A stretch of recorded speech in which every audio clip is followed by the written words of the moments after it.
moko ha pasteur na biso moko ya weba na Belgique na tikalaka na yo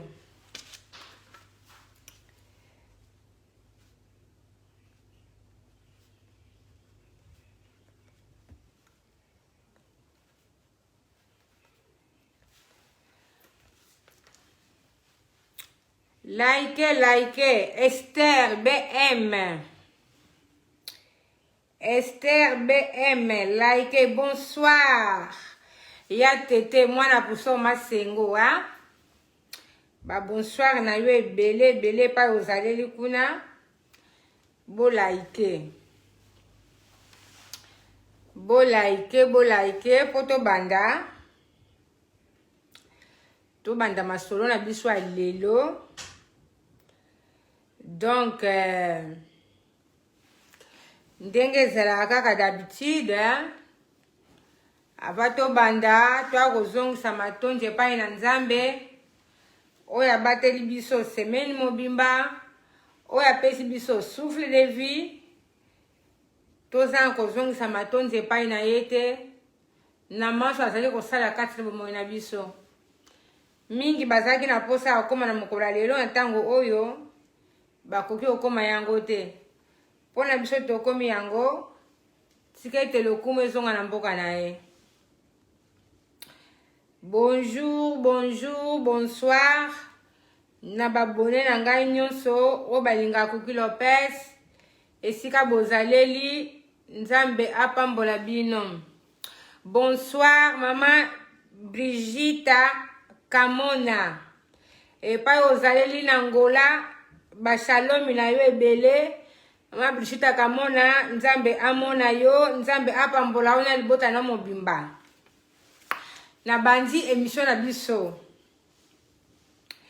Donc le fois passé tout lobelaki la intégration. Il faut tous s'intégrer na mboka oyo tozali. Eza na langage moko bakoko na so azala koloba soko ke na mboka moko bato bazala kotambola lokolo moko yo pe folanda rythme ya lokolo moko wana. Donc yango wana intégration ya mokolo ya lelo. Mais thème na biso principal ezali la éducation de nos enfants. Papa Claudio, muito obrigado, gostei muito Luanda, que Deus abençoe. O nosso tema principal de hoje é a educação dos nossos filhos. Mas, antes de começar, vamos agradecer a Deus que nos guardou durante toda a semana, até no dia de hoje. Vamos render graças a nosso Senhor, porque Ele é muito bem para conosco. Estou a dar muito boa noite, muito boa tarde aos meus ensinadores em todo lugar que vocês encontram, aqueles que gostam do Kuki Lopez. Estou aqui para vos falar. A vez passada falamos da integração. Devemos se integrar. Há um ditado que nossos pais ou nossos mais velhos dizem: se você ir num país encontrar aquelas pessoas andem com um pé, você também tem que seguir. Então, hoje estou a voltar a falar um bocadinho da integração. Mamãe Brigitte Kamona, a integração. Eu vivo aqui na França, vou falar da situação na França. O governo francês, em 2014, meteu um sistema para todos nós podermos aproveitar. Meteu uma conta de formação. Se você trabalha todos os meses, tem um direito de dinheiro que também tem ao lado. Se você quer fazer uma formação, qualquer dinheiro, você pode fazer qualquer tipo de formação. Papai Armando, muito obrigado. Então, nós vamos ver passando na França. L'État français, en 2014, a tiré système moko ya compte formation. Donc, dentro salaka, l'État français a l'onation na mambongo moko puisque mon a regardé que ba répéter a tiré na compte moko boy. Compte wana beka compte formation. Ce qu'on a pour ça la formation, formation nyonso lingi. Donc, ceux qui ont connecté l'espace, il y a Amélie, au comona, aux en a combien? On a évité, à ça pour sa explication, n'a pas cette explication, d'engi a côté na compte na yewana, abenga, numéro nanga ezali 06 05 82 40 84. O governo francês meteu esse sistema para todo mundo, aquele que trabalha, tem o seu dinheiro ao lado. Para aproveitar e fazer formação, qualquer tipo de formação que você queira. Então, nós vamos também se integrar. Vamos aproveitar com esse dinheiro, fazer nossas formações. Podemos fazer formação de ser doutor, de carta de condução, qualquer tipo de formação. Então, vamos se integrar. Mbongo oyo l'État tieni biso eza poto sala formation no stolingi olingi formation ya aide soignant ya auxiliaire de vie olingi formation ya permis donc konti wana eza wana pona aide biso o azali na mituna o alingi na expliquer bien ndenge nya ko salela soko yebite numéro nanga eza wana 06 05 82 40 84. Nazawana pona ko expliquer na mutu oyo ayebite pona faire comprendre de ye. Faut profiter na mbongo oyo. To sa ba formation.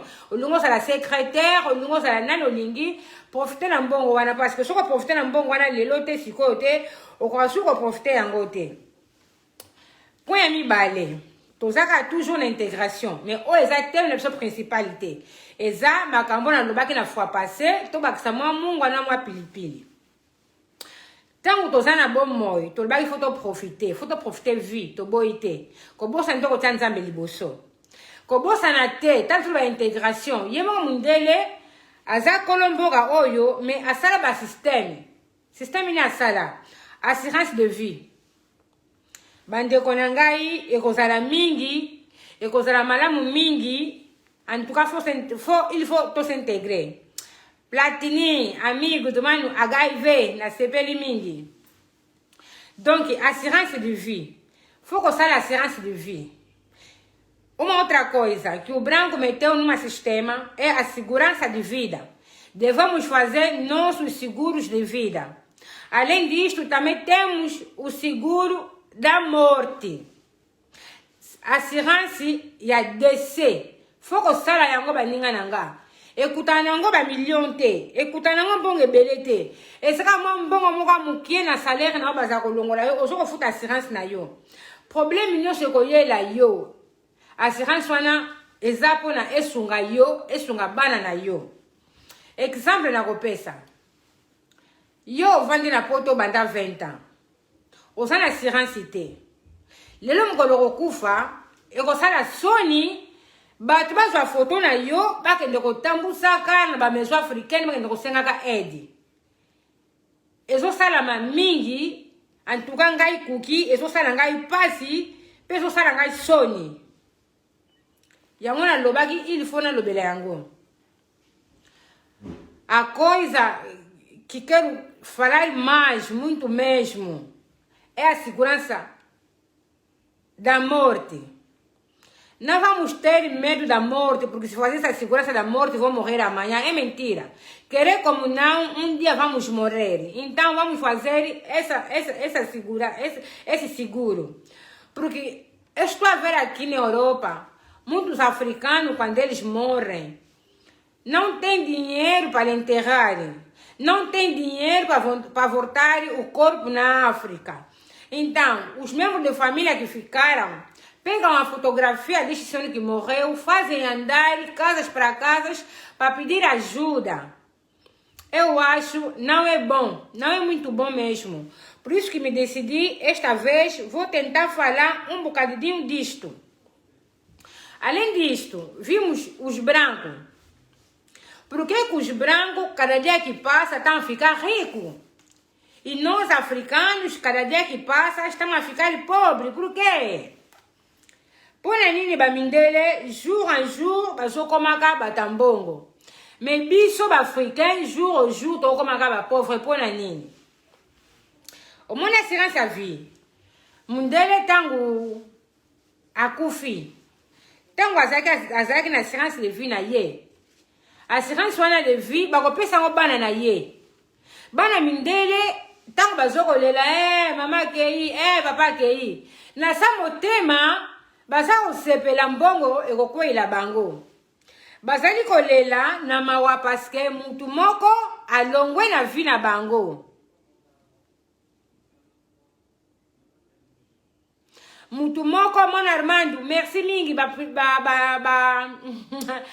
message ndo na kotanga ngo sima po na bunga na CGT. Na so sepela makasi penza.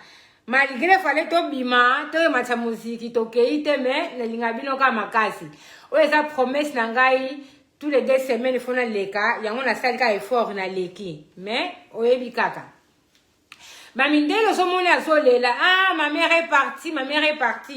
Mais na sa motema koto musa so sepela mbongo bakozwa mbongo assurance.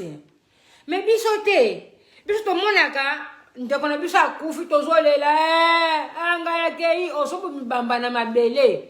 Osolela parfois to ela kamawate. Parfois tozali kolela tokosuka wapi mutu asimbaka biso na famille akei. Mbongo nini tokokundela ye. Tolelaka vraiment mingi mutu akufi tolelaka pasi na biso oyo tikali na biso. Mutu asungaka biso akei. Biso siko tokosuka wapi. Tozali kolela. Mais mundele tangu mama na ye ya 90 akufi azo sepela mbongo ezokota. Biso to perdre nanu mutu simanango to sapela mbongo te. Yangwana bandeko to sala assurance na biso de vie e kozala mala mupenza. O que eu acabei de falar? Vamos fazer a segurança de vida. Vimos os brancos quando ele morre. Bokilo nanga zo benga ngai pona nina yebita katanga life te. Merci. Vimos os brancos têm essa segurança de vida. O branco quando morre, os filhos estão a chorar. No outro lado estão tristes porque o pai, o avô morreu foi. Mas no outro lado, tão contente porque a segurança vai lhes dar dinheiro. Por isso que vimos, cada dia que passa, os brancos estão a ficar mais ricos. E nós, os pretos, cada dia que passa, estamos a ficar mais pobres. Porque não temos esse tipo de sistema. Então, nós que estamos aqui na Europa, vamos aproveitar também, termos também essa segurança. Vamos ajudar nós e também nossos filhos, se nós morrermos. Não vamos deixar nossos filhos com mãos abanadas. Se você morreu, teus filhos lhe darem 100 mil, não tá bom. O teu filho já não vai mais se preocupar com tanto trabalho como nós. Nós tivemos sorte de vir aqui na Europa, fizemos nossos filhos aqui. Vamos dar essa oportunidade aos nossos filhos. Se estão a gostar, dá ainda aí um like. Para mim ver, estão a gostar mesmo. Maquiese Cristina, na CPLI, e Ana Luisa, na CPLI Macassi. Donc, tu bolsa na te kosala ba assurance à vie. Et ça n'a pas bon ebele, te mon bon comme qui est. Exemple réel, ndeko moka kufila ki mwana. Na ke kuna ne bembe wana, mbongo ba kundira mwana ezate. Nani akodefisa bango, so bosala kate, bosala ba contrat mike na akodefisa mbongo. Bangi po adefisa mbongo, akotala po kotisaka combien. To boy teke bembe pola kate. Me fosa la pena ntama mbongo na yo. Ngai ngamona sana assurance, mbana nga sana assurance, bana na ngai nyos bazana assurance. Bon de exemple mama Kuki. Na mwana beba zo bota makende pa conseiller na yo sali sele assurance. Eko sunga. Eu tenho a minha conta minha conta de seguro. Se eu morrer hoje, o governo vai dar dinheiro aos meus filhos. Esta conta meu marido tem, os meus filhos também têm. Então, segue o exemplo de Mama Kuki. Isto é o que eu queria falar sobre a nossa integração. Vamos ao tema principal, a educação dos nossos filhos.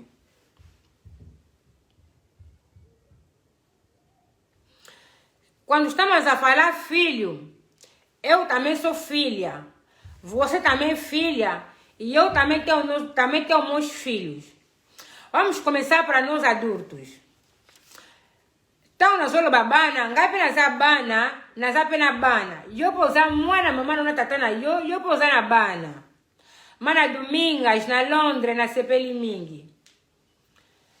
Tomona amigi ba mama mingi ba biso ba age na biso sa tokoli, ba papa na biso pele saba koli.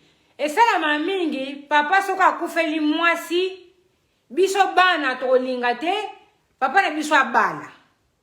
Ou bien maman na biso soka akufeli mobali, biso bana sa tokoli, tolinga te maman na biso abala. Pona nini? Mama pa sana fina ye, malgré akokisi 70, 80 ans, asaka na posa mutu na ye, po abeta ane masolo akati. Mama abeta masolo akati na biso bana te. Bozo landa. Quando se para falar filho, também sou filho. O que acontece mais, nós, nas nossas idades que nós temos, acontece muito quando nossos pais morrem ou a mãe morre com 80 ou 70 anos. Se a mãe ou o pai quer casar uma outra mulher ou outro marido, nós os filhos não gostamos. Por quê? É um erro que nós fizemos. Se o nosso pai, o meu pai, um exemplo, se a minha mãe morre hoje, o meu pai quer casar, ele tem direito de casar. Ou a minha mãe quer casar, ela tem direito de casar. Porque ela precisa ter um amigo ou uma amiga para ela poder conversar as coisas íntimas. Tem coisas que a mãe não pode falar conosco. Mas se ele ou ela encontrar um seu parceiro, deixa ela casar. Essa malamute, mamãe na bicho, papai na bicho linga bala, bicho bana tu salaka contra, essa maga mingi na bicho bantu. Essa mingi. En tout cas, tome kako kitsa mitema, tole misa mitema, soki mama na yo akufeli mobala linga bala na ye, tika bala na ye. Soki tata na yo akufeli mwasi linga bala, tika abala na ye parce que vie et soki wana te. En attendant, azana pema na bon moyi, azana posa bala, bo tika bango babala. Toke na bano amike. Tango to boti bana biso amike. Faut tozala na miso makasi pa ya bana oyo. Quando nós estamos fazendo nossos filhos, devemos ter muita vigilância nesses filhos. A educação de uma criança começa quando você dá conta que a tua filha está a escutar, está a entender, lá onde a educação começa. Educação a mwana e poni acheter e bandaka soki yo mama bino ba parents vont comprendre que mwana bino a comme déjà ko yoka mwana bino a comme déjà ko comprendre makambu éducation e bandaka déjà wana. Il faut déjà ebisa mwana oyo eza stylo ba tiaka yango na matoi te ba liaka yango te. Soki ozali kolakisa mwana na yo bongo te akozwa stylo akolia kotia na matoi. Faut ebisa mwana oyo eza télécommande ezali ya télé baliaka yango te basakanelaka yango te. Faut lakisa mwana oyo ezali téléphone babambaka yango na mabele te basakanelaka yango te. Faut lakisa mwana oyo ezali bakiti bavandaka basotelaka yango te. Tem que mostrar no seu filho, esta é uma lapiseira, não se brinca para meter na orelha nem na boca. Este é o telefone, é para telefonar, não é para deitar, não é para deitar. Este é um telecomando, não é para brincar com ele. Os cadeirões foram feitos para sentar, não é para pular. Se você não mostra isso nos teus filhos, estás a ser uma mãe, estão a ser uns parentes muito errado, estão a levar os vossos filhos muitos erros. Se você olhar que essa bana, binote, você não bana, na ba errere belé. Donc, il faut olhar que essa bana, nini, e louco eza nini. Parce que, boke nandaka muito. Bana oba komi kuna, kokoma ka ba komi, mbambo na telekomanda bato. Ba komo sakanele yango. Kolonda kwa kosepela te. Yo, okumemi bana na yo, pa mama baranko yi. Mama baranko, sasa noko, bota kala. Ndaku na ye, loko eza nesika nango. yo mi bana kuna mbamo bakomi sotel bakiti na ye akosepela te mbamo ba sur télécommande na ye bakomo bambana mabele ba téléphone bakomo saka nango akosepela te mbala sima so ni bokende mona changer position le na kozate na kobima alors to idike bana biso na sepela ki na kende kotala mama moko mama Sandra moi ça pas Peter en tout cas azan éducation moko makasi na bana ye nzama pambola yo pe mama Mima na papa Armando na sepeli na éducation ya bana bino penza bo continuer bongo nzama pambola bino bo lemba te malgré bana nde bana ki Congo susuli tomina mwamba tsuka elakisi ke mwana nzambe sasali mwana lolenge eya azaleli me biso ba parents tozawana pona kotia mwa mungwa mwa sukali mwa pilipili na éducation ya bana biso toboko la bana na ndenge penza esengeli bana biso basa éducation ya malamu. Estou a agradecer muito mesmo. Fui visitar uma irmã, a irmã Sandra. Ela tem uma boa educação nos seus filhos. A mamã Mima também tem uma boa educação para os seus filhos. Continua a educar os vossos filhos assim. Deus vai os ajudar. Não deixe vossos filhos irem na casa de uma tia, chegarem lá, começarem a pular nos cadeirões, pegar no telecomando, no telefone, deitar para fora. Elas não vão gostar. O dono da casa não vai gostar. Não vai gostar nem um bocadinho. A próxima vez, se vocês querem ir lá, o dono da casa vai falar, não. Ou estou a sair. Não venham aqui. Vão invitar alguém, não desliguem, ficam aí. Alguém não está conseguindo se conectar. Não sei como meter. Fica assim. Yeah.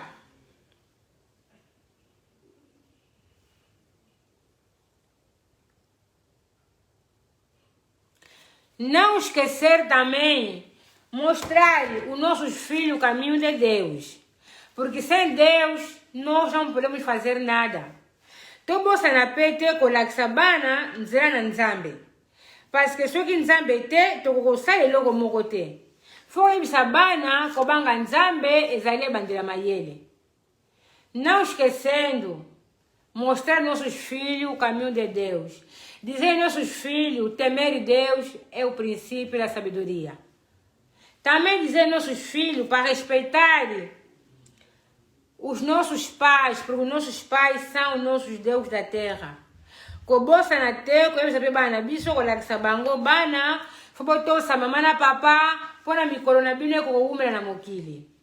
Tango mwana sa mokili ja ozolakisa ye ko sambela, ozolakisa ko bokenda kwa nzambe. Parce que soki mwana yo akoli na kobanga nzambe, akoza différent par rapport na bano bazali kokola bebi bana nzambe te. Wana pe anto bosa na te. Então, mwana bandi classe. Quando nossos filhos começam a estudar, aí está o problema. Se o mwana bandi classe, mamá, papá, bolandela classe abana. Bolandela bana classe abana, bolandela ba devoir abana. Parce que todo mundo mingi ana poto, bana biso bato muito bagenda na université te. Quando nossos filhos começam a estudar, meus amores, minhas pessoas, ficam ao lado atento na escola dos vossos filhos, ajudar, ficar ao lado dos vossos filhos, acompanhar a fazer os seus deveres, as suas tarefas. Se vocês não acompanham, ajudar a fazer vossos filhos as tarefas, vão ter muitos problemas na escola. Então, você vai aprender pona bo aider bana na ba devoir, bo sana ba premier ebele na bana. Ngai na sala exemple réel. Mwana ngai azaki na école avant que de collège, azaki na 11 ans. Maîtresse na bango yebisinga mama kuki mwana yo moya kende na 6e ezate parce que azana capacité wana te. Ngai ndi nazaki kolandela betida mwana te na nzimi. Mes grandes sœurs na ye, moi nanga ça na 23 ans, habité maman. Na mona ka leki nanga ça na capacité. Pourquoi une maîtresse a lingité? ngana bise me maîtresse mutu alobi na ngai basinesenga bapapier ke mwana akokende na 6e mais 6e wana ezali 6e moko abandoswa kaka bamatière ya kala ya bana C nga nde nayebaki te na ndimi me mwana nga abi te mama nalingi te nga soki olingi te sala ndenge olingeli bima mama na ye mwana nga ya mwasi ya mokolo abimaki lokola mama ya petite sœur na ye akei na ekole mosusu akomise na collège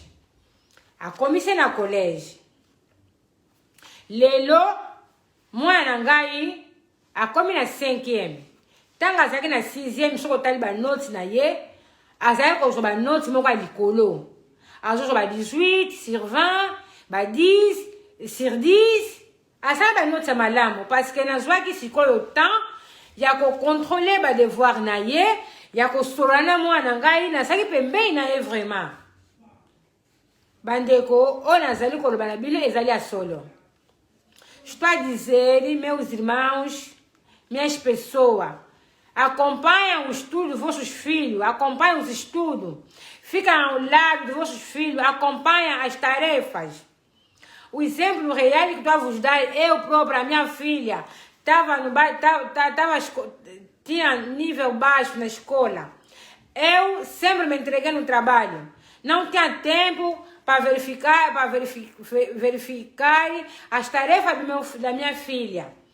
A professora me chama e diz, mamãe, com que a tua filha não pode aprovar, vai aprovar, mas a escola que ela vai seguir vai ter sempre as lições do nível baixo. E eu, como não sabia de nada, aceitei. A minha filha mais velha disse, mamãe, não pode ser. Isso é um erro. A minha irmã menor, eu vejo que ela tem inteligência para avançar. Mamãe não aceita. E eu disse, olha, se você não quer, eu não vou se preocupar mais no estudo dela. Então você fica com a mamãe. A minha filha disse, sim, mamãe, eu vou fazer isso. A minha filha mais velha foi matricular a irmã dela menor no colégio. Meus baby, meus seguidores. A minha filha menor começou a ter notas grandes. 16 sobre 20, 20 sobre 20. Por quê? Porque me entreguei a ficar ao lado da minha filha, lhe ajudar a fazer os seus deveres. Por isso, minhas irmãs também fazem a mesma coisa. Ficam ao lado dos vossos filhos para lhes ajudar a fazer os seus deveres. A presença de uma mãe ou de um pai é muito necessário nos deveres dos nossos filhos. Mamá, papá, boa companhia, classe a mãe da bana bino. Boa la pembeni, então bana bino vai usar para devoir. Boa coisa que bana bino na usar para devoir. E coisa malão mingi, boa coisa é rei como mamá que a coisa aqui tem. Boa Holanda, boa cada pessoa, não vai pensar cada pessoa, mas a língua bino mingi. Je kiffe far.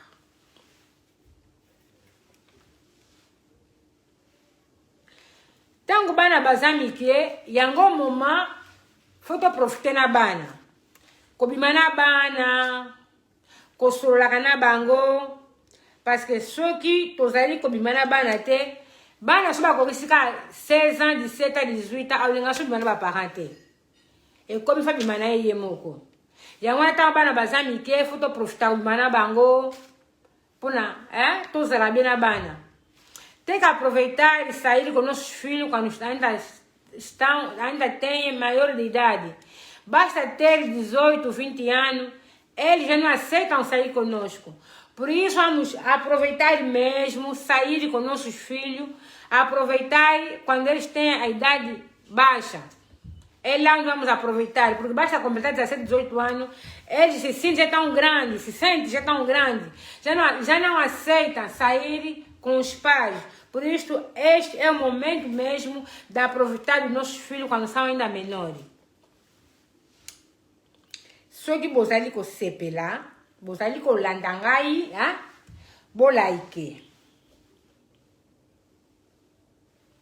Bana na biso, to boko la bangote, mwana poto, tanto zake na bafriki, mwana Luanda.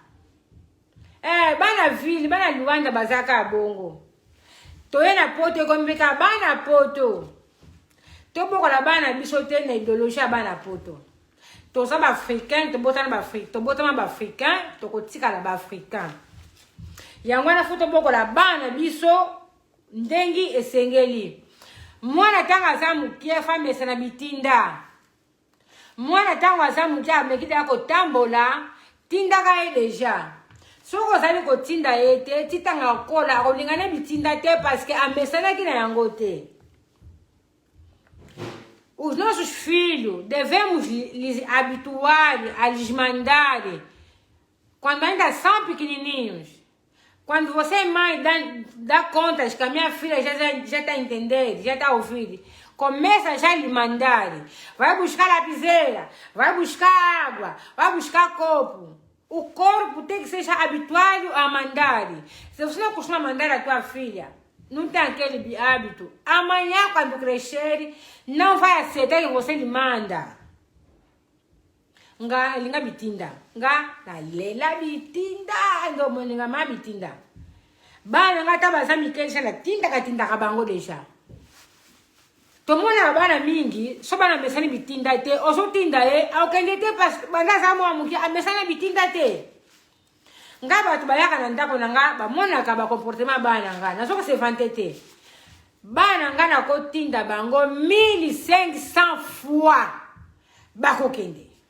Akoloba na nga te maman je suis fatiguée. Akoloba te.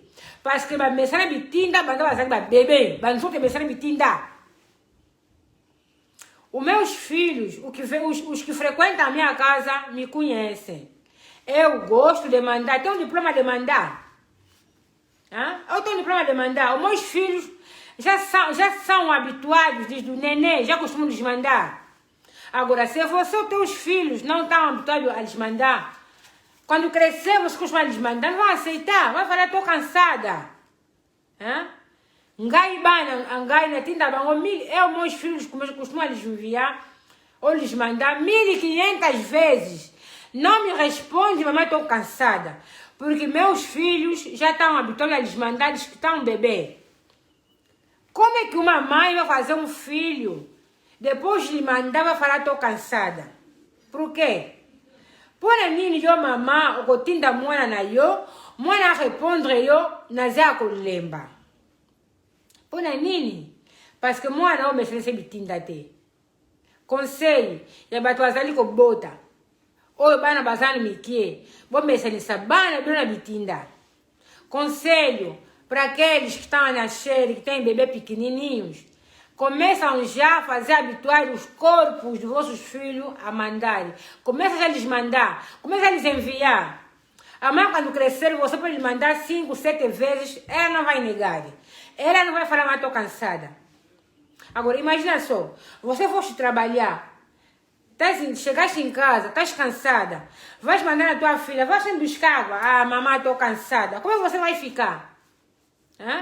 Vou cansar, caco, que nem musala. Ou eu lembi. Ou tinti mwana, ele não quer mais na mela. Mwana responde na lembi. Como não responde na lembi, tá? Não me sai, ngai na mema que eu nefe, mwana libumu, na lemba que eu. Nelemba ki yote. Tangu na boti yo mikolo nyoso nye. Na so pesa bibero nelemba ki yo. Nelemba ki yote. Siko ngapi to koliti. Ngapi na komi ya mukolo e. Komi siko tangu bana ngai na ndoko tinda baba sepelisanga. Esta nazo ba mabe. So nazo kosa bolobi e. Pabo vandika kimia. Mutasola ikete. Bosota la kara ngai. Bo profite ko tanga. Une semaine kutana kite, vou profiter. Imagina só. Eu vou mandar minha filha vai falar porque não vai me responder, mas estou cansada. Eu lhe levei durante 9 meses na minha barriga. Eu fiquei cansada? Não. Lhe meti no mundo. Ela ficava nhé. Eu lhe dava o biberon, lhe trocava as fraldas. Fiquei cansada um dia? Não. Então, por que agora é minha vez, às vezes de ficar na cama, ou ficar nos cadeirões, assistir televisão, lhe mandar, ei, fulana, me traz aqui água, faz favor, me põe em televisão. Por que ela me fala que estou cansada? Porque nossos filhos não estão habituados a lhes mandar. Tem que habituar nossos filhos a lhes mandarem.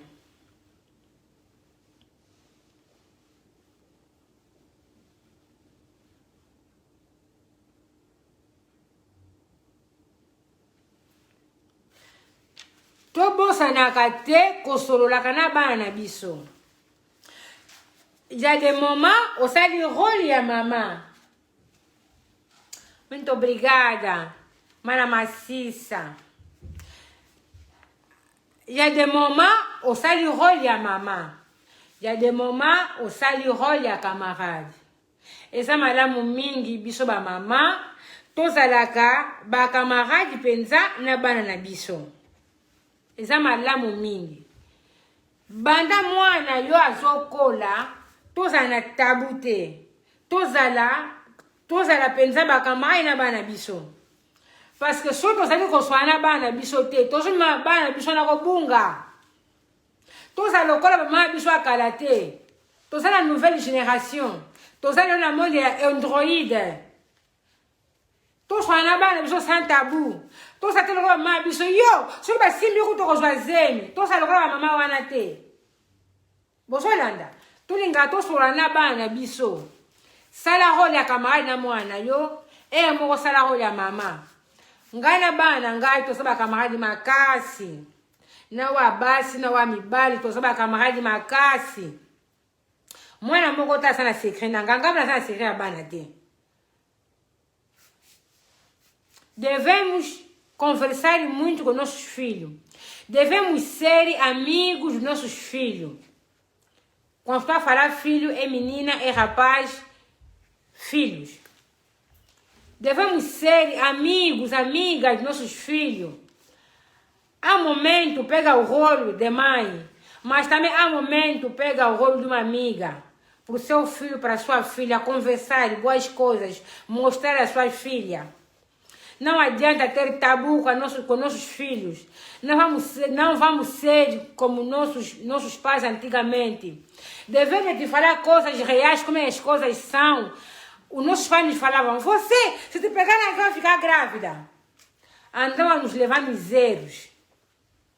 Porque minhas pessoas, gostar como não, a tua filha basta ter, lá na África, 14, 15 anos, querer como não, ela vai começar a namorar. Bandeko, na nível África, olinga te, bana, bicho tava como na 15 a 16 ans, 13, 14, 15 ans na África, mama, olinga te, mwana yo, akoyeba mibali. Ah, en Europe, bakendeke, nan si ba 17 ba 18 ans. Mais na niveau Afrique, 13, 14 ans, mwana yo akoyeba mibali, mwana yo akoyeba basi. Alors, faut revendre mwana na yo ya mwasi, o solo na ye komi mwasi. Comme mwana ye mwana te, mwana ye moninga na yo mwasi, expliquer makambo ndenge ezalelaka. Parce que olinga te, akozwa akendoko meka, parce que komi tana ngo ekoki. Querer como não a tua filha basta completar 13, 14 anos, ela vai namorar. Por isso, conversa com a tua filha como uma amiga. Não veja a tua filha como uma filha, mas como uma amiga. Lhe mostrar as coisas, lhe falar as coisas verdadeiras, como as coisas são, como as coisas andam. Não adianta lhe esconder, porque se você está a lhe esconder, ela vai descobrir por ela mesma, pelas amizades. Melhor você própria mãe começa a se abrir com a tua filha, lhe mostrar as coisas. Ela ou também a tua filha vai se abrir contigo.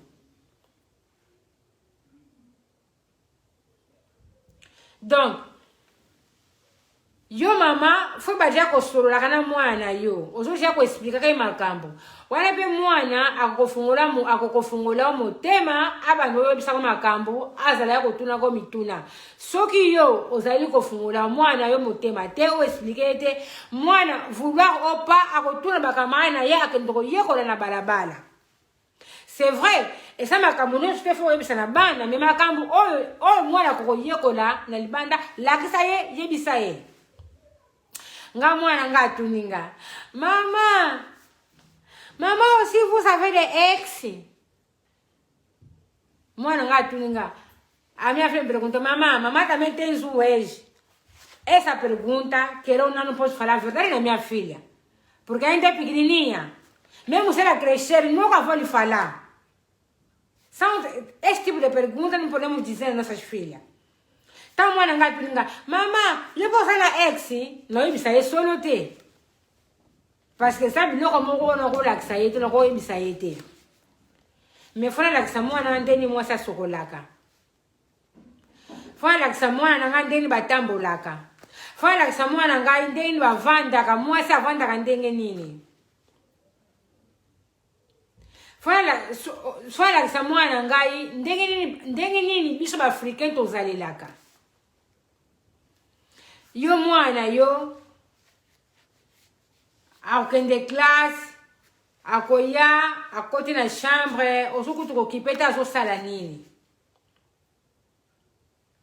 bota ilo mo esala maka mwana ngabi magate bakamala mbana ngaba yaka keba mwana yona bakamarada yaka na bangona ndaku ya basi bokeba mwana yoyo kansa wana kamarada na nzoka masheri na ye keba wana masheri na ye alakasa deja mwana yo makambo yo mamo lakisa yete tantu baba masheri na karatanto benga baba masheri lelo koma o asa lesbienne bandaka deja na kibu mwana ya mukie ya boto sala keba.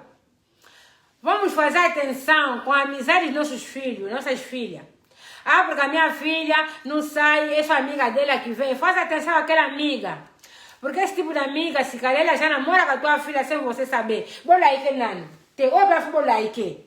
Ou eu pensava, vou roupa, futebol aí que.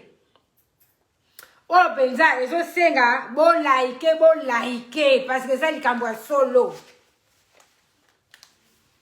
Bana mingo mona kabimaka te mama o kamaka ina ngai bakota na chambre o yebite loko ni basala ka nzoka bakoma rishe ba ma chérie o ya za ma chérie na nga yo ba te ma chérie ne laxinini e sala me bele ezali ko salema vai te falar mamãe essa minha amiga entra no quarto não sabe o que estão fazendo no quarto hein? Afinal já costumam namorar entre elas meninas você sem saber. Vamos abrir os olhos.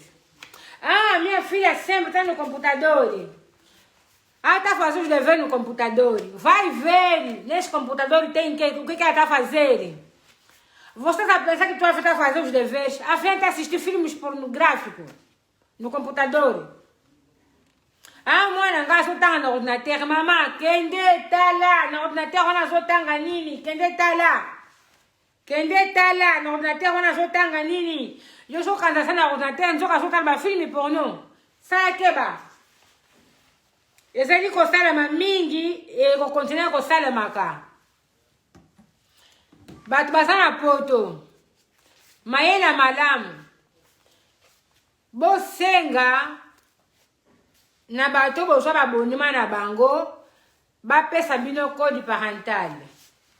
Code wana waktivango na box na yo ya ndako. Bana na bino ba filme nyonso bakotala chaque semaine bakotindela na telefone na yo. Okoyeba ko contrôler nana tala ki filme oyo na air nini nana tala ki filme oyo mukolo nini. Bo contrôler bana bino pona basala ba bêtise te. Os que estão aqui na Europa conversam com vossos operadores. Vos chamar operateur na bino. Conversa com vossos operadores, vos deram a linha telefônica de Wi-Fi em casa. Lhes manda sistema de você controlar o teu Wi-Fi de casa. Esse sistema é o teu na minha casa. Fazem também a mesma coisa. Cada semana eles vos enviam quais são os filmes que vocês assistiram, às que hora. Vais ter o acesso de controlar os filmes que os vossos filhos assistem. Ou você na acesso ao controle para filme nini bana bino batala cá. Ou você na acesso ao controle mwana ou avanda como ele está na ordinateur, mwana ou avanda como ele está na telefone. E ko eviter bana ba mona makambo mususu ou ba koko mona te. Foko swana bana ba jeune ba mama o bazobota sika o bazamba camarade belé. Tem que começar a conversar com as crianças, vocês novos casais, que vossos maridos têm muitos amigos. Tem que conversar muito com os vossos filhos. Vamos falar mingi na bana, bino. E salama mingi. O monaka, oyo tonto ya camarada papa, nzo camarada papa ya neko linga kamwana ndako. E salama bele, ezali ko salema, e o continue ko salema. Yangwana biso ba mama to sola ka mingi na bana biso ya basi. Ko esa bana biso ya basi, keba, tonto soka bengi ko kendete. Ata tata leka bengi ko kendete. Ba camarade mingi ba ya mibai na biso mona propose mona mbongo. Ngaye sala melanga.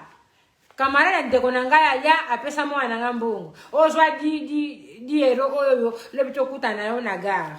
Mwana nga ndi to saba camarade bomba na secrété afundaka.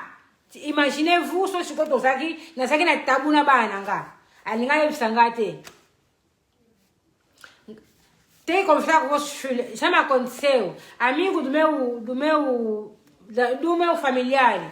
Deu na minha filha. Disse a minha filha, toma sobrinha, toma esses 10 euros. Vem, vamos se encontrar na esquina. A minha filha, como nós somos amigas, ela queixou. Safi chama. Merci beaucoup. A minha filha queixou, porque somos amigos. Somos amigas. Por isso também vocês sejam amigas das vossas filhas. Se você compreende o like,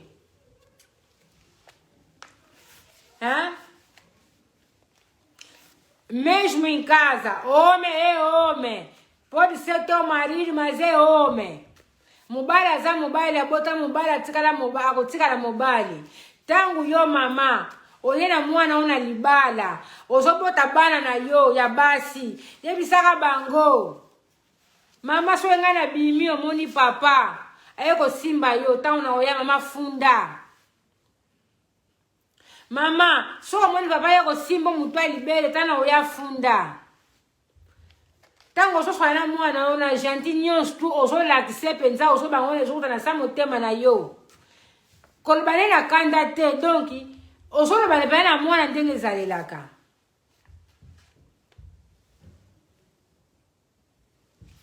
Merci beaucoup ma chérie. Je t'adore déjà. Je te connais pas, c'est la première fois. Je te vois, mais je t'aime déjà. Merci beaucoup, maman. Safi Chema. Muito obrigado. Merci beaucoup. Você, mãe, vieste no lar com uma filha e estás a fazer outras meninas, tem que conversar com as tuas filhas. Filha, eu vou trabalhar. Se o teu pai, o amigo do teu pai vir te falar, porque venha te pegar na xuxa, queixa. Mi bali bongo balobaka na bana. Yaka tobima, na opesa mbongo ko ebisa mama te. Bana, sobo sali kolanda ngai, bakosaka. C'était la menina está me escutar. É mentira. Mama nyoka sana mwana apesa video ona mwana ayoka. Esala makebele to mwana ka batebele mwana bimina zeni ya nani ya papa zeni ya mama ya nani ya noko. Peut-être ils ont manque de dialogue entre mère et fille. C'est manque de dialogue parfois, des choses arrivent jusque là. É a falta de diálogo entre a mãe e a filha. Por isso, se calhar as coisas chegam até neste ponto. Se a mãe, cada vez que passa, ela fala na sua filha, se eu sair, o papai te chamar, o amigo de papai te chamar, ou teu tio, meu irmão, meu primo te pegar, queixa. Se ela queixar, também você, mãe, não seja uma mãe bruta. Se a filha queixar, faz as tuas investigações, investiga. Não só por mãe bruta, porque amanhã a filha já não vai te falar mais nada. Mamã, tá um mwana aí de cambaboye, kobanda kosala mubulu te, kosala britar te, piaka. Posso usar britar, mwana mbarasima, akobanga ko ebisa yo. Faut kwa siraka bana na biso. Faut kwa siraka bana rusa bana na biso. Bana. Mutu moko te na mokili oyo akobombela o secret. A part nga mama na yo mutu moko te. Tem que conversar com nossos filhos, filha.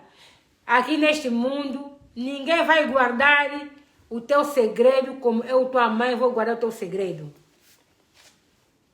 Tem que falar com nossos filhos. Foi bisabana, mwana. Mutu moko te na mokili wako linga yoko lekanga. Faut passer à bana biso. Tem que dar seguro nos filhos. Nenhuma pessoa vai te gostar mais que eu como a tua mãe. Não há. Tango só pensa bana yo maloba bongo. Ou só que puxa bem na bana na yo. Mobile wana websa moi na yo. Et toi, si tu racontes ça à ta mère, je vais te tuer. Si tu racontes ça à ta mère, je vais te tuer. C'est pas vrai. Mais bana bon websa moi na soko lobi kaka na roboma yo. C'est pas vrai. Yebisa mwana yo, avaya boma yo, yo so yebisa kingai. To soit que déjà ma précaution, yo se kosalma pa boma yo. Wana zo kosa. Esse tipo de homem fala nas miúdas. Se você falar na tua mãe, vou te matar. Se você falar na tua mãe, vou te matar. É mentira, não vai te matar. Antes dele te matar, você me falaste. Já sabemos como nós podemos fazer. Se vous avez solo like, parce que nous sommes locaux dans ce bino, bien nous sommes manipulés bino. Ceux qui bozo landa bo like, ceux qui m'accament dans manipulés ça solo bo like. Bo la sa mi sute ba mama bo lembate côté abana. Bo sala ba copine abana bino, sejam amigos, amiga de vossos filhos. O alinko benga abengi numéro nangeza 06 05 82 40 84 na WhatsApp. Hein? Mas só eu continuer. Kolaksa bana biso, culture na biso. Toe na poto, to bosani culture na biso. To uti ba mboka, toe na Kishasa, to bosani culture na biso. To uti ba village, toe na Luanda, to bosani culture na biso. Eza mariamu te, c'est pas bon, c'est pas bon. Yo bakana bana français. Oboyo kolaksa bana langi na bino. Ozomi mabana na one erreur. Imagine toi, osana problème moko mbila kwei. Si ko fallait bo déplacer bord moko boyi. Bo ba mwana langi nini? Bino bo baka français. Français pe onka mbila yebi. Osomona ke non, ko sauver loko wana te. Vamos mostrar a nossas crianças, a nossa cultura. Chegamos na Europa, fizemos perder a nossa cultura.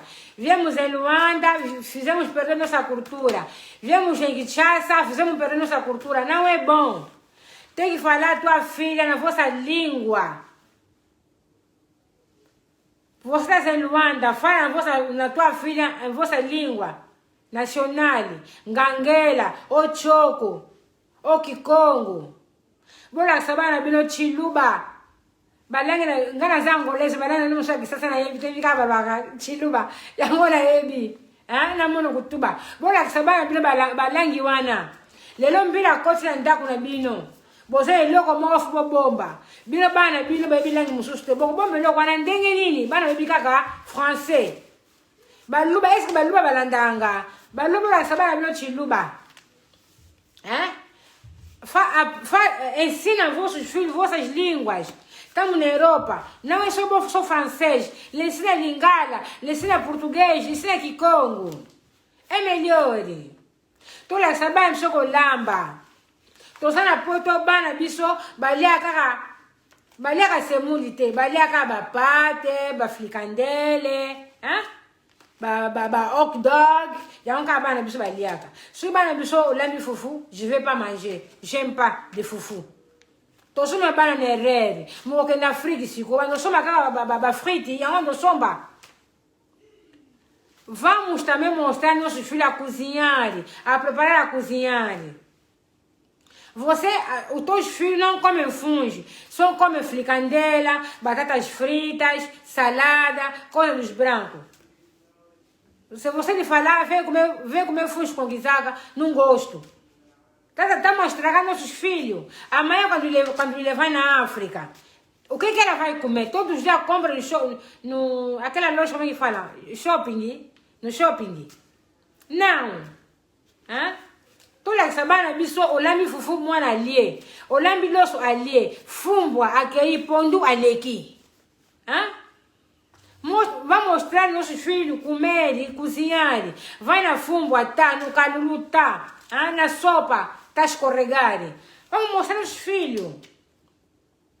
Agora, você não mostrou os filhos a cozinhar. Unha é unha, até aqui. Olha só as unhas, até aqui. Unha é unha, até aqui. Como é que a tua filha vai aprender a cozinhar? Hã? Não é mal se arranjar e meter unha, mas põe unha pequenininha, para ficar limpa as suas unhas. Unha bem grande. Como você vai cozer o botão da camisa do teu marido que saiu? Apanha ainda agulha no chão para mim te ver. Você que tem unhas até assim. Apanha agulha no chão. Tô bom e teu como bom, saco chama nzaka pe que sa mite. Põe higiene na bicho ko chama nzaka milaye na sensité. Chama nzaka no amikusi amukie. Yo chama nzaka milaye ko tonga chemise ya papa ndenge nini kwesa no tonga oloko tana manzaka no to mona. Bana bicho manzaka milaye. Ero ba biso pebi ke ero na ba friki ba no bazana ndako yo tongo mwana esa bimaki esa malamu te. Éducation banda toujours na ndako bien sûr kolakisa mwana ndenge ya kolatela osolakisa mwana ndenge alata te mwana alata ne bilamba transparent esa malamu te. Mostra a tua filha como se vestir. Não é bom a tua filha mete roupa transparente e você também deixa embora assim. Não é bom. Vamos mostrar a cultura dos nossos filhos. Vamos educar nossos filhos como nós fomos educadas. Embora bana poto balbaka vérité. C'est bien que tu susu. Parce que biso en Afrique, tu sais que tabu trop. Na sepelaka na ba vérité. Nós na África temos muito hipocrita. Somos muito hipócritas. Na África, uma filha não pode falar a verdade no pai. Somos obrigadas a mentir. Por quê? Somos obrigadas a se fingir. Mesmo você não quer fazer aquela coisa, vai se fingir só para alegrar os teus pais. Porque não é bom. Bicho na África, tô vivendo hipocrita. Hipocrisia é que é bem na família. Mamo que agora papai mamãe tem na ele cambo essa malamu te. Ata maman na wasa na erreur, faut dire que erreur na ye. So lo bi que no maman ça bon te, oh esa manque de respect. Esa malamu te. Ba bicho no tokola na hypocrisie. Ba papa na bicho ko ba na vérité te. So bi na vérité, oh moi na zenga respect. Nós todos fomos crescidos com hipocrisidade. Porque não podes falar a verdade no teu pai. Se você não falar a verdade, essa coisa não é assim. O teu pai vai falar falta de respeito. Então, não vamos ser esse tipo de mãe, esse tipo de pai, nossos filhos. Tô ligado, tô zala, loucura, mamãe na tena tango, eu na bana, bicho. Na tango, sou mãe, bicho, que mamãe liga, moça, que essa malamu, essa manque de respeito, a tia, ne sika na yo, a bicho, vérité. Bah, é Afrique. Tu mandou falar uma coisa de hipocrisia, essa malamu te. Moi, bah, é vérité, exate. Só que a vérité, moi, n'a pas respecté. Nous avons la vérité au lobby. Et ça m'a la montée. Bon, like, si vous avez commis moi combien, mais vous avez dit que vous avez like, bon, like. On a pour ça, benga bengi, numéro 06 05 82 40 84. Motoune ye. Na komi na suka, motoune nange zaboué. Namoni mutu moko like mais na joué na retard. Like les sous na joué na retard.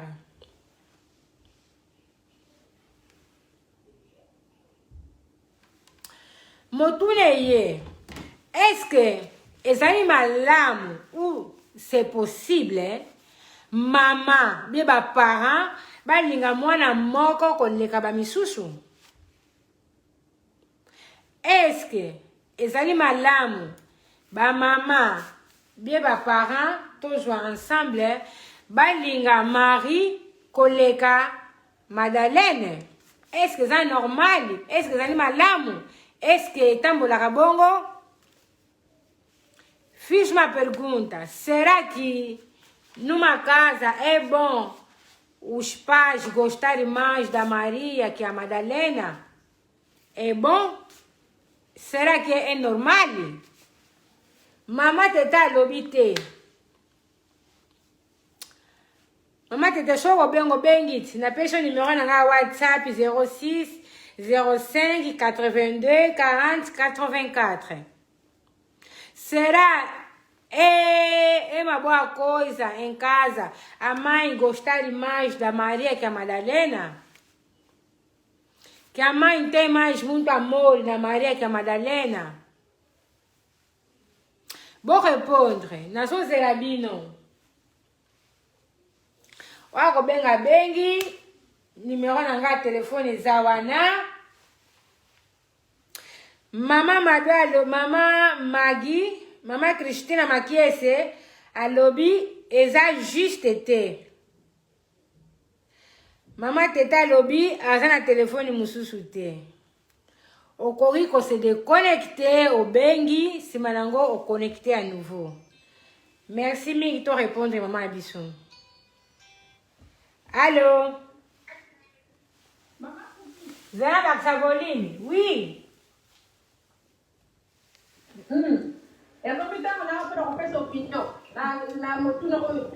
Bozoyoka est-ce que bozoyoka bola ikese bozoyo ma baranko ilo bana mama motuna na yo oyo est-ce que mama moko mama akolinga bana na mwana moko oleka bana mingi bana mususu na yebike so mama mususu bazwi yango ndenge nini mpona ngai mama akoki kolinga mwana moko te mingi koleka bana mosusu eza mabe bakongo balobaka boye mwana kantumbanga lenda. Est-ce que bozali koyoka mama baranko bien? So bozoyoka bien bolaike lobana yo mama soki bakongo balobaki yango ke mwana lenda ko ote ezalaki moko boye yango na belaki yango balobaki yango pamba te alors mama akolinga mwana moko te bamisusu nde alingi bango te yango eloko esalabaki na bible bato mosusu bazokozwa exemple kete esalabaki na jako na izau esalabaki na zako na izau tala pa emema biso lelo me wana ezalaki volontaire nzambe po te nzambe asala oyo ye alingaki biso toza banzambe te bana bango nyonso efo tokonsidere bango ndenge moko yo mama olingi mwana moko bana mosusu ozolinga bango te yo ozokanisake bana wana kuna oyo oboti wana bazomona te ndenge yo okonsideraka mwana na ndenge olingaka ye bana wana bazomona bango mokolo mosusu soki mwana yo olingaka bingi aresir te na viba oyo balingaka te baresir na bango suba okosuka wapi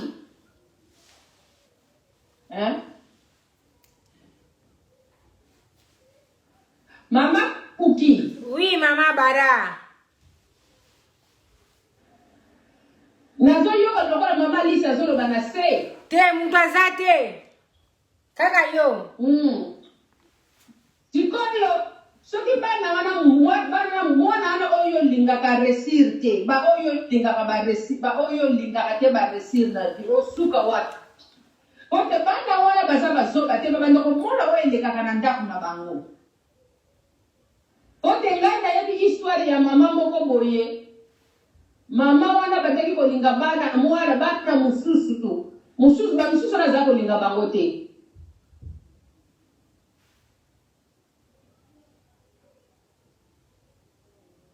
Allô?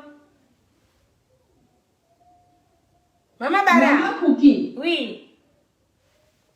Loba tozoyoka. Okay, nazo yoka na mission nazo yoka kuna ozoko loba na sima kuna ezo sala na telefone na nazo yoka yo na sima kuna ozolo. Te nazo loba te na vandi kimia nazo landa yo.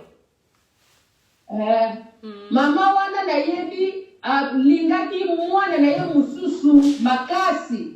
Mama wana mwana na zaraka na ye azaraka ne bisika na te. Mama na bazaraka na mboka na bana mususu.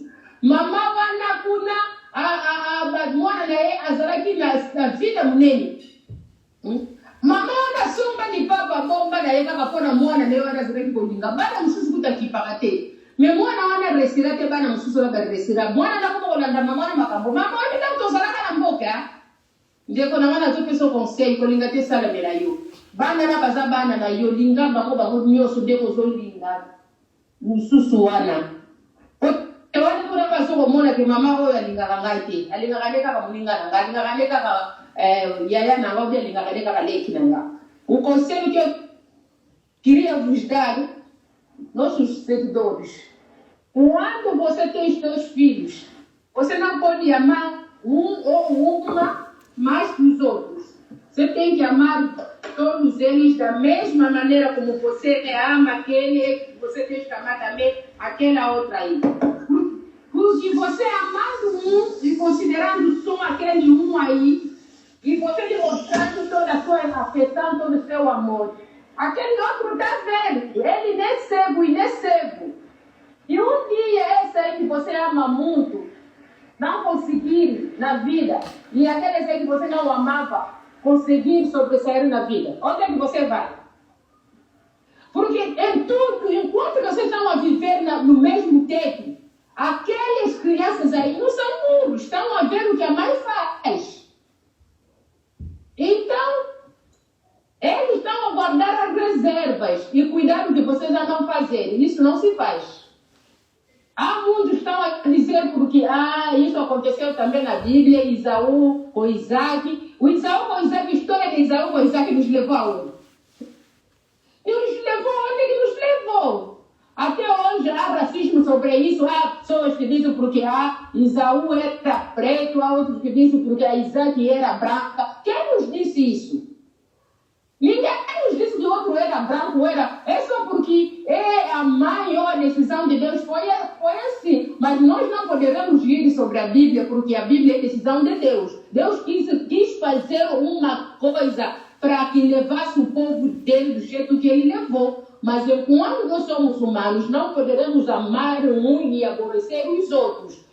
Tem um ditado que os babongos dizem: você não pode meter nos teus filhos, porque meter um como rainha e aborrecer os outros, não. Porque quando aquela aí que você está metendo como rainha, não conseguir na vida, onde que você vai?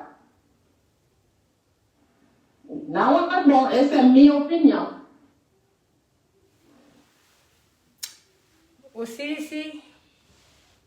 Acabei, Mamacu. Merci. Qui veut appeler, il peut m'appeler. Je vous donne mon numéro. C'est 06 05 82 40 84. Appelez, comme ça, on peut bien discuter à propos de nos enfants. Comment on peut éduquer nos enfants? Comment on peut aimer nos enfants? Est-ce que c'est normal dans une famille aimer un enfant plus que les autres? Je vous écoute, mon numéro est là, l'émission est libre. Qui veut appeler, appelez-moi. Je suis là pour vous écouter. Après, ça dépend. Surtout ça, moi, je malade. Et c'est différent. Se nós temos um filho que está doente, é diferente. É diferente porque moi, je suis malade. Azana posa ya affection ma casa, azana posa ya amour, azana posa ya tension. Bozolanda, parce que moi na wana aza handicapé, hein? Moi na wana aza handicapé, du coup azana posa ya edi na biso. Yango wana bino baleki, bino bayaya, tant bozana mwana moko aza handicapé na ndaku. Mama bino soka lingaka ye mingi bo pesa faute na mama te oza malamu na bino na mama na bino bo linga mwana wana bino na ndenge moko comme ça et kozala malamu mingi pona bino nyonso parce que soki soko pesa mwana wana malade soko pesa ye amour te eza malamu te. O que eu quero dizer é diferente se em casa tem um filho doente. Que aquele filho doente depende de nós, depende da mãe, depende do pai, depende dos seus irmãos. Ele não é capaz de fazer coisas sozinho. Então, é normal que a mãe dê muita atenção naquele filho. É normal que a mãe ama mais aquele filho, porque aquele filho precisa. Se calhar que não é amor, é sua atenção que a mãe presta. Nem ninguém que na zona bananga bango cadre. Não linga oyo mingi na tika wana. Nasa malade. Bon, après mutu azana opinion na ye, mutu ayebi oya salaka, mutuna suka kufuta oya zali kolona. Nimeona ngai telefone zana frère Richard benga opesa opinion na yo est-ce que ça normal na ndaku olinga mwana moko koleka ba misusu. Toso sala ba opinion na bino bo benga vraiment na sali kozela e kozala malamu mingi toyeba est-ce que ça normal ou bien ça normalité. Nazo sala ba appel na bino bo benga. Donc voilà. Bobenga tozali kozela pe na bino tu bobenga to aba opinion na bino ti wana to leko opinion mama baranko yi ngapo opinion na ngani alobi ke nona ko linga bana mususu ko leka ba misusu te sala mate ba ono baza bana nga ne me ba ono nefi mwana libumu na ngai pasa obote za ndenge moko ba ono nyosho na bota ba ono césarienne. Voilà mama Alice. Não apareceste por quê?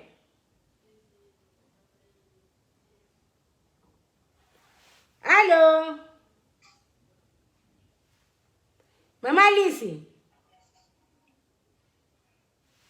Tô só não apareceste? Não vejo a live. É o seguinte, estamos na live até agora.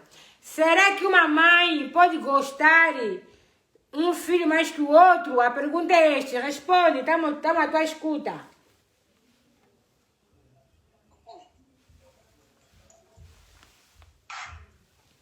Até pode. Toyoka, mama Alice, a partir de Angola, a sua peça opinião aí. Toyoka aí. Fala. Ela pode ter um filho favorito, mas não é correto, porque isso pode acabar por prejudicar a relação entre os irmãos. O que um pai ou uma mãe deve fazer é amar os filhos do mesmo jeito, até porque ela sentiu as mesmas dores. Só que não é o que acontece. Muitas das vezes existem pessoas que têm inclinações para um filho. Vamos só ver o exemplo do Caim e o Abel. O Abel, por ser preferido, Caim acabou por matar o Abel. E o que acontece? Quando os mais para um filho, acabam por, no futuro, quando esses ficarem adultos, serem irmãos distantes. Então, o pai deve ou a mãe deve criar harmonia entre os filhos, amá-los do mesmo jeito. Essa é a minha opinião. Mamãe disse a Lobi, essa na sensite que não, mamãe alinga, bana musuko leka, a pesse exemplo a Caim na Abel. Tomona ki denge salama ki Caim aboma ki ndekona ye. Alors, ezali malamu te. Yangwana, mama, papa, bolinga bana bino lolenge moko pona harmonie ezala na famille bino. Muito obrigada, Malice. Frère Richard